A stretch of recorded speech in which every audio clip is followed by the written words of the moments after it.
think it was Andy Oliver of Broken Frontier who said something along the lines of, if memory was a medium, then Wallace is the forerunner of that medium, or something like that.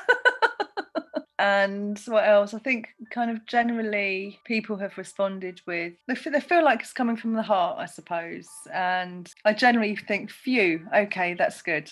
When people make a comment, it's like, I've had hugs before. That's been a really lovely thing. People kind of come up to me and say, oh, I read your comic and I want to give you a hug. And that's just like, wow. The whole idea of drawing other people's stories came about from doing my zines. And it was from people saying to me, can you do my memories? And there'd be like funny anecdotes and stuff like that.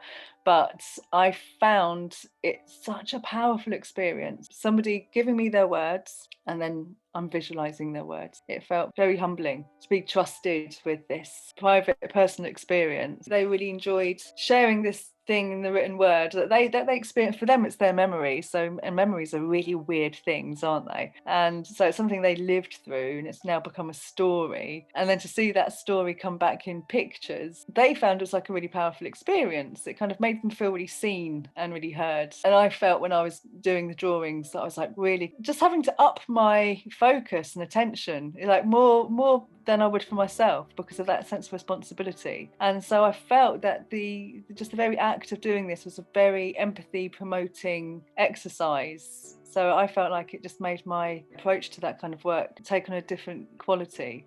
So that's why I wanted to explore that further and maybe branch out to communities where they've maybe not heard so much and see what happens. So that's kind of what I put out there into the world. So he actually just recently passed away. It was really sad to hear about it, but Colin Noble was the first person to get excited that I was writing a Commando. I think mostly because it was information that nobody else had. And then he was the first person to ask me to sign his. He like tracked me down at an event and was like, loved it, here's my feedback. And it wasn't just like, oh, it was great. It took a bit to get going, but when it did, it was really good. And I just appreciated that so much. Like it was real feedback from this Aka fan. And like I said, he marched right over and was like, I need you to sign this, and every time I had one come out, anytime I'd see it'd be Colin Noble, he'd have a stack. All right, need you to sign these. And then at any meeting, he would go brag to people. He'd be like, I got this one signed. So Colin will always stand out as being this amazing Aka fan who was any Dundee event that had anything to do with comics, he was there. So I started like the Ladies Do Comics chapter in Dundee, and he was there every week. Every time we had something, he was like the first person in the door, stack of comics, ready to talk to everybody, see what was going on, get what he could signed. I do get messages from older men usually telling me how much they liked it, and sometimes pestering me of when my next one is. And I'm like, I don't know. I don't do the publishing schedule. I write them, and then it takes months for the artist. It's 60 pages. It takes months for the artist to do it. So I never know really when they're coming out until a week or two before. So yeah, I have had that kind of engagement and feedback. I have made the mistake of reading some of like Goodreads reviews, which tend to not be very good. I'm just like, well, it's not for everyone, and it never will be. So I like making them, and as long as the Commando team's happy to have me doing it, I'm gonna keep doing it, finding new stories, new angles. I tried my best. There's been some really nice messages. There was one it was one of the very few kind of autobiographical things I did for an anthology about being queer and a geek and into geek culture and stuff, and it was about kind of the intersection of like asexuality and anxiety and not seeing yourself represented really in a lot of mainstream work. And I got the nicest email from somebody afterwards saying that, yeah, it really resonated with them and they didn't see much of themselves represented, but like this one comic was super precious to them, so because you don't see much of that, but it really spoken to them and it was really amazing. I printed it out, I still have it somewhere, because it was really touching. And the other thing is when people say that, oh God, it's really horrible, they think my work is really disturbing and upsetting, and that's always really great because it's like, well, that means it's worked, yeah.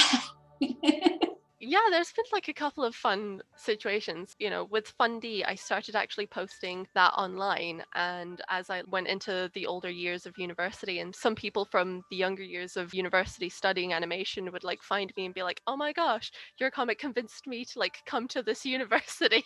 But yeah, that was always really nice. And I've had mostly work like with webcomics. So I post my comic, The Enchanted Book, online, and I get some really lovely comments there as well, just about like the art and story and stuff. And whenever I do get like a really nice comment, I screenshot it and I save it to my computer so I can look at it like on a bad day. But yeah, it's really nice. I think that especially because, you know, a lot of my comic history has been online. I've had like some really positive, nice experiences. Even my first webcomic that I did started in, I think, 2008 or 2009, when I was like just a rubbish teenager, and I drew this comic. It was literally sketches, and I would just put it up, and I got some really nice comments from that as well. I went back and revisited it because I abandoned it back in, I want to say 2010, just for personal reasons. And then after my mom got sick and stuff, I was like, I feel like I should wrap this up. And so I finished the comic. I gave it like a proper send off and a proper ending, and I got so many like really lovely comments, people saying, you know, when this was first updating, it would get me through school because I knew it was always going to be there. I knew there was always going to be updates. Some people in between that break would message me like on Tumblr saying like, I've been reading your work for years, I've been here since that comic, and I just want to say like I'm really proud of you. And I've even had people like from that comic, from that 2008 2009 comic, like commission me years later, and it's just been really nice.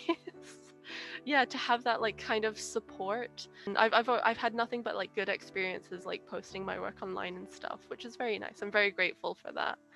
The most joyful emails I get are from people who have read Billy, Me and You, and usually people email with their own stories. And you know, before it was published, I was very adamant that I didn't want it to be a self-help book or, you know, some sort of manual of how to grieve. But actually that's been the biggest endorsement. So when people reach out to email an author, it takes something, doesn't it? It's not, you have to kind of build yourself up a bit to do that. So it's really nice. So that was a surprise after publication, and still, you know, I get occasional emails every couple of months, which is nice. And I like it also when people I've known for years on the, you know, through the comics thing, they just write to me, oh, hi Nicola, I've just read Billy, Me and You. Whoa, it's great. And I'm thinking, you've just read it?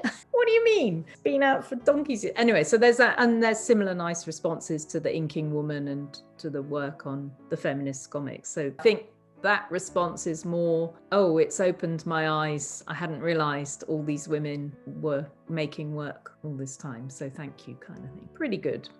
Well, actually, you know, the one place I do get comments and do some work is, some people might have heard of a social media site called Quora. And I write about a lot of different stuff on there, from ancient history to the royal family. Quora is great in many ways, but it's not particularly well moderated. It doesn't have enough people, basically. I wrote an answer 2 years ago, I think, about why in the movies Steve Rogers chose Sam Wilson as to be the next Captain America and not Bucky. And suddenly, 2 years after writing this answer, I've had 4 or 5 comments pop up on it. And it's just really odd because a lot of these people don't seem to read what you write or read the premise of the story of it. The whole point of the question was, who is this title being passed on to? Why is this title being passed on to this person? Which implies that it can keep being passed on. And yet all these people are massively offended that it should go to someone who's not white, who's not a man, who's not straight or cis, or whatever the issue is. Yeah, so I think in some ways that reaction is really, I don't even find it particularly hurtful after a day or two. It's more extraordinary to me that these buzzwords for them are so offensive that they lose their mind and ignore anything else. That's been an interesting response to some of the work I put out there. In other ways, I've had some really great responses, you know, people who are just really happy to see people agree with them or feel that they've been alone in how they think or feel. I had a 15-year-old girl cry when I told her that comics academia existed, because she didn't think that academia meant doing something that you loved, and those can be the same thing, and that's really important. So yeah, there's a whole bunch of responses to it, which are to do with what I write about, or just more generally having people who agree with you or disagree with you. I don't know if I've ever changed anyone's mind necessarily or anything like that, but I think I've elicited some interesting reactions anyway. I've been teaching so much. All the commentary has been about teaching. That's kind of been sticking in my mind. I've been really nice reviews. And the things that stuck in my mind in terms of people coming along, chatting to people at festivals or book signings and things have tended to be people being very, I suppose, affected by things that have connected with their own personal experiences, whether it's parent loss or the breast cancer. Both books got really good reviews, so that was lovely. I think the word classic was used once, I seem to remember, so that was nice. So I think there's been great reviews. I've been very touched and proud of those, and people have said nice things. Close to the Heart particularly has been huge, way bigger response than I ever thought I would get. Like, it was on radios, it was on the news, and genuinely, like, I've had people write me handwritten letters, like saying like someone had read it in the telly but she was housebound and her husband had just died, but she thought it would be good for her teenage son, and she asked if I could send a copy out to her, so I did, and I got this beautiful handwritten letter saying thank you so much, it means so much. I wasn't sure how to broach it with him, but he loves comics and I thought this might help.